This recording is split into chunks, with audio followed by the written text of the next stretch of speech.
Hello, welcome back to my channel.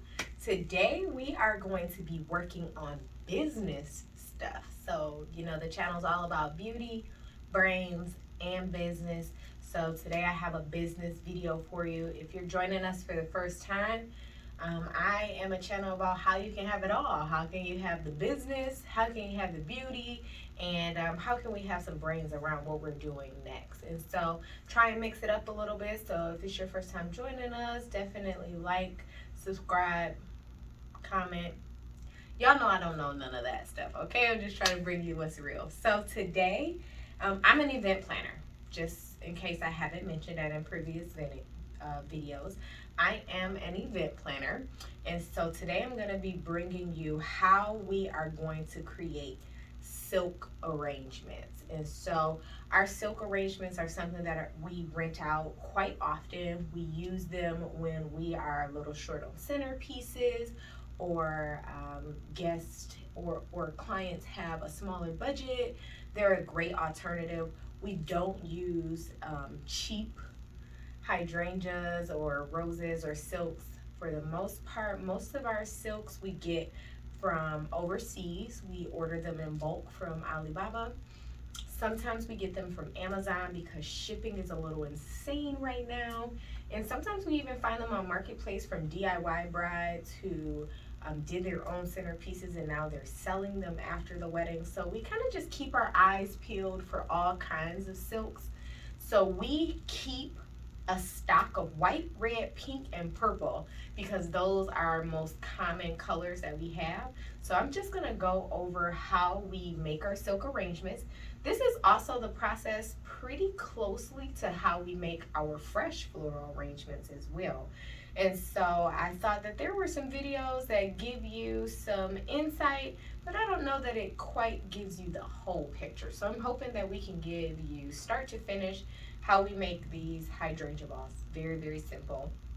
So I'm going to start you off with what this blob of madness is that we have here. So what you'll see on the base, we just have a regular clear plate. This is actually one of the Dollar Tree ones. So if you get the Dollar Tree 9-inch plate, that's what this is on the bottom. And then we usually will put a little hot glue on the bottom just to keep it. And then we tape the styrofoam down as well. These are actually just a little foam for the small bricks that you get from Dollar Tree. The dry foam, that's what these are. So we use 4 of them inside of here to create a square. Now, one of the #1 questions that I get is, if I want to make my centerpiece round, don't I need a round piece of foam? And you don't. That's not true. The roundness is going to come from you shaping it round. Then we glue some of the little grass on here sometimes. I usually don't, but sometimes, so that just in case there's a little peek through where there's a little bit of a gap or a space, then we go ahead and put the floral moss on it to cover up the foam. Okay, so that is the basics of our mechanics, so that way you know what the base is. So I'm going to just set that up here so that you can see it. We used approximately 58 hydrangeas. These are pretty close resembling to how big a fresh hydrangea is. So if you were going to make an arrangement this size, and this is what we would consider our medium floral ball, this is about how many fresh hydrangeas you would need as well. With fresh, we always order a little bit extra to account for wilting or damage during transport, that kind of thing. So you have that additional cost with fresh, but for the most part, we use pretty much the same amount of product when we do fresh. So again, these are okay. So I went ahead and grabbed the Lazy Susan so that you'll be able to see it as I spin it around. Okay, so from there, okay, from there I go in on my corners. Okay, so you want to find medium length, because your stems on your bottom, believe it or not, are actually going to be your shortest stems. So I'm going to push that in a little bit.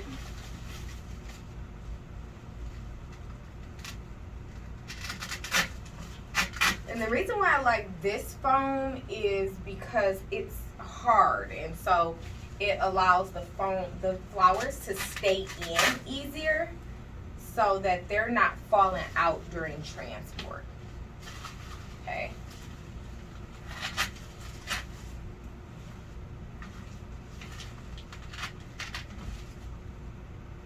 Alright, so when you spin it around, you'll see that our base is pretty much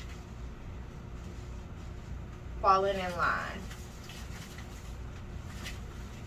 This guy is the one that's drooping a little bit. So there, you'll see that they're pretty much all in line. And so then from there, I start to do this part. So I go in on my 4 corners, and I go ahead and pop those in place.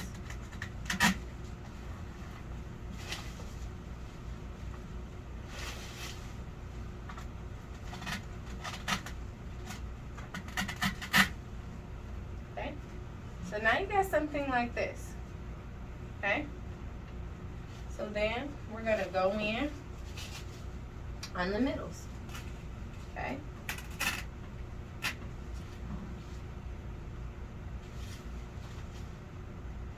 So right in the middle, so you should have one in your corners, right? Because we did the corners first, and then you're gonna put one right in the middle of those two. Okay? So we're filling in, we're blocking in our florals, and we're creating our frame seal. Okay.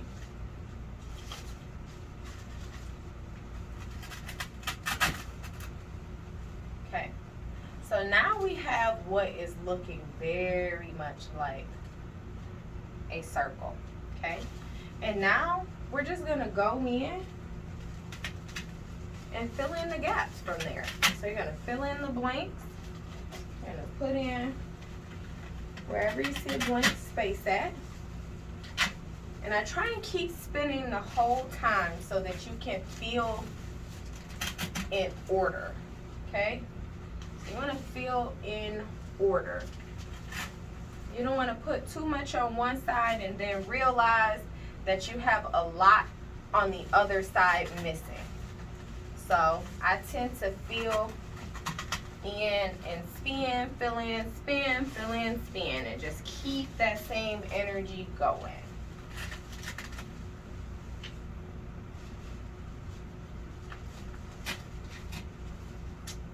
I already have a couple holes in here, so you don't see me having to stab it too hard. But this foam can be a little tough.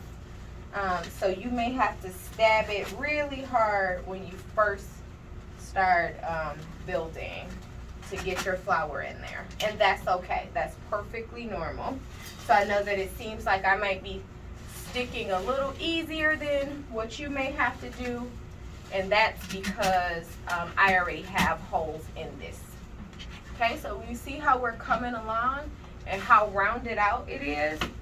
And that is pretty quick. And so I am almost done, so I'm going to finish this up really quick.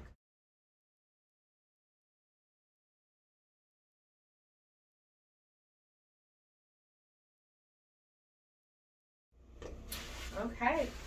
And so we are pretty much done. And of course you can go in and fill in any spots that you see. For the most part, this is what she looks like. So she's perfectly rounded out. You see? No gaps. She looks amazing. Sometimes I'll go in with roses and of course adorn it. I'm going to show you guys a couple other little ways that I will adorn this. I'm going to go grab a vase and I'll bring it back with what the finished look looks like. And here's what our finished product looks like. So you see I've adorned it with terrariums from Dollar Tree actually. I have some gems and pendants from Amazon and just some cylinder vases to finish off the look.